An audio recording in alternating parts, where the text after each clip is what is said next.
I'm going to run through the Guardians of Justice project, what it is as a concept, where the challenges lie, how our project fills that void, and what we're looking to achieve, all within 10 minutes. No, give 15 minutes, plus minus.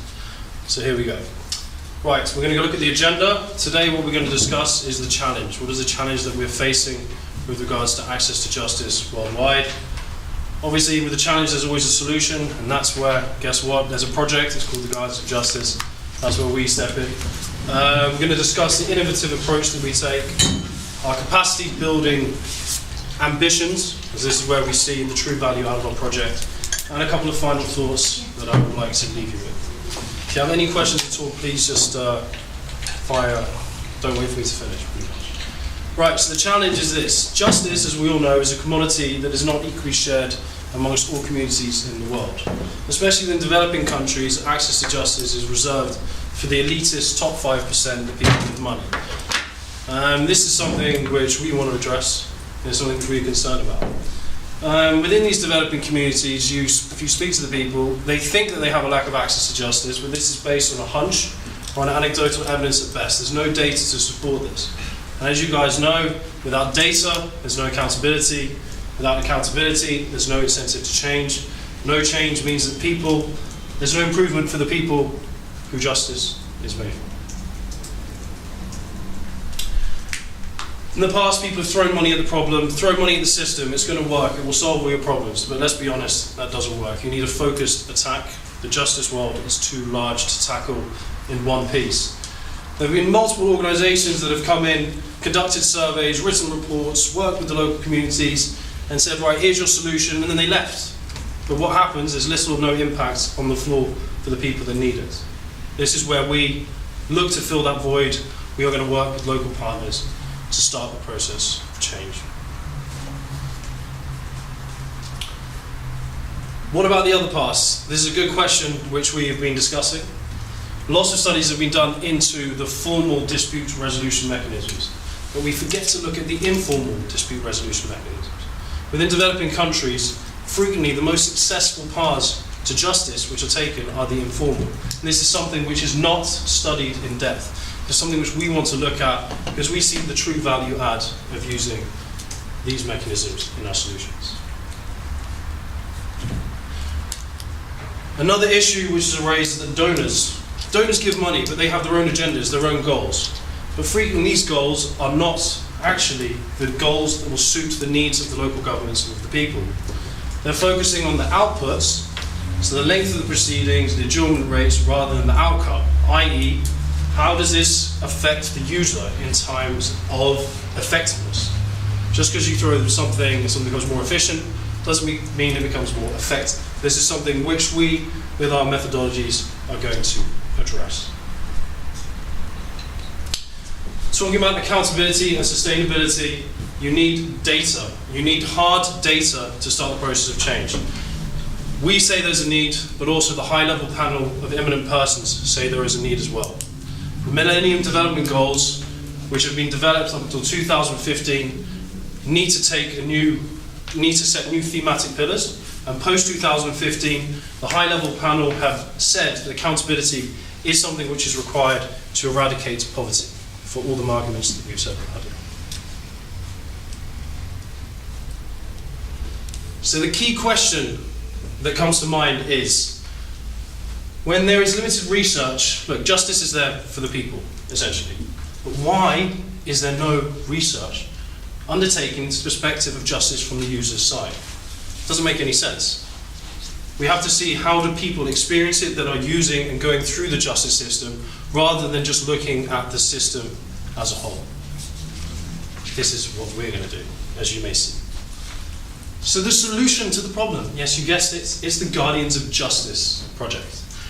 We can sum our project up into three pillars, or three themes. It's about accountability, as mentioned earlier, empowerment, and change. We're going to generate data about actual experiences of real people. This concrete data you'll be able to act on, and we won't look at the whole system, we'll look at it in parts. By breaking down into manageable pieces means that we can develop solutions. We're going to also look to identify which paths are taken to get there.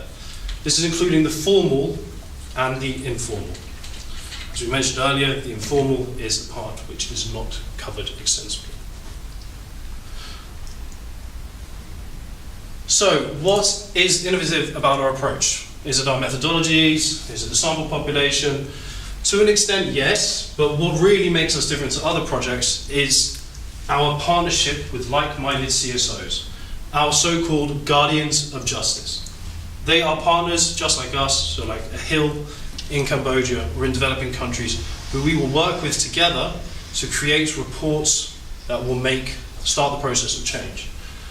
Collaboration is a powerful tool.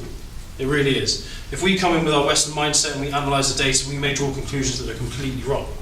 But by speaking to the local people who live there, we can incorporate their know-how, their understanding of the justice system to make actionable reports where the impact will be larger.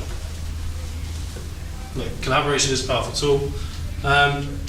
Even from the most basic things, speaking the language. You try and go to a country where you don't speak the language, try and start the process of change. Good luck if you don't speak the language. Good luck if you don't understand the culture. If you've got a data and you've got reports and findings, who do you go and speak to? As a foreigner, you don't know. You need to go and speak to people who know the culture. They will know how to use this report, go and speak to the right people, mobilize their networks, and start the process of change. Any questions thus far? No? Okay. Very good. Okay.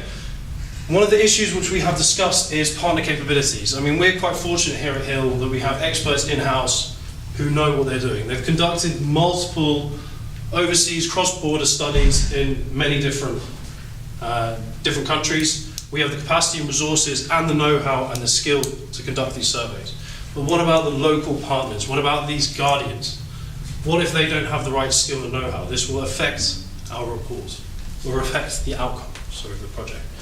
Therefore, capacity will have to be instilled. This will come from training and through coaching. So capacity building, I think everybody knows this little adage. Has anybody heard this one before? Give a man a fish, you feed him for today. Teach a man to fish, you will feed him for a lifetime. So what are we looking to do? We're looking to lay the foundation for when the Guardian of Justice projects leave. So after the 4 years and we leave, do they have the skills and resources to take this project one step further, continue the legacy of the Guardian of Justice project? This is very, very important to us. Capacity building. We've outlined a number of areas where we feel that we need to address, most likely. We're going to teach them on how to conduct evidence-based projects, how to interpret and analyze this data, how to write hard-hitting reports, and how to set realistic goals. We're going to work with what we've got. They've got an infrastructure in place. We're not going to come up with solutions that are going to cost loads of money. We're going to look at the most cost-effective solution with the things that we have there on the ground. That will maximize our impact. So this is actually a chart of that over there, so that's a bit bigger if you want to see it in a bit more detail. In the past, studies have looked at these. There have been a lot of studies within legal needs surveys, which have looked at these 7 core elements of justice. However, we're taking it one step further. As I said, we're looking from the user's perspective, so what is happening from the people that actually use justice. So therefore, there's going to be a certain number of costs associated with this, because this is what the users care about. We're going to assess it in terms of monetary costs, time costs, and the stress and emotion caused. You can sum it up nicely into 3 interesting topics here: cost, process, and outcome. So by analysing all of these findings via the methodologies generated in-house, we are looking to achieve a holistic picture of justice within their community. Where are we now?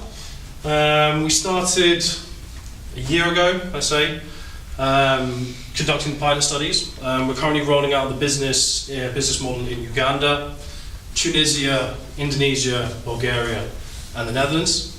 We're currently conducting the data collection stage. We don't have any reports or findings to show as of yet, as that comes at a later stage. However, our goal is quite ambitious. We want to cover 30 countries by 2018, which does seem like quite a lot, so I've got quite a lot of work to do. But long term, we want to cover 95% of the globe. Why? Because justice has no borders. It's for everybody. So we think this is really something which we can transfer into multiple countries. So, what do I want to leave with you?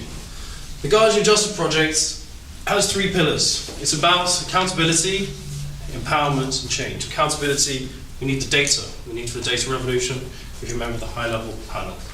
With that, we're going to empower local CSOs. We're going to give them the skills, build the capacity to make sure this becomes a sustainable business model. By doing these 2, we look to create change. Obviously, change will come in far distance, because it's not something that justice is notoriously difficult to tackle, as you might appreciate. This is something which we're looking to do in a long-term goal. The most important thing is about accountability and empowerment. To go up to the justice service provider and say, look, this is happening within your communities. We've red flagged the issues. Now that you have the data, we've given the resources to the local CSOs, the Guardians, they can take it a step further, and we will coach them to start the process of change. And finally, we want to improve access to justice for the people who need it most. So for the marginalised communities, if we can set out to do that, and we manage to attain that, we will be a happy bunch of people, I guess. Thank you very much.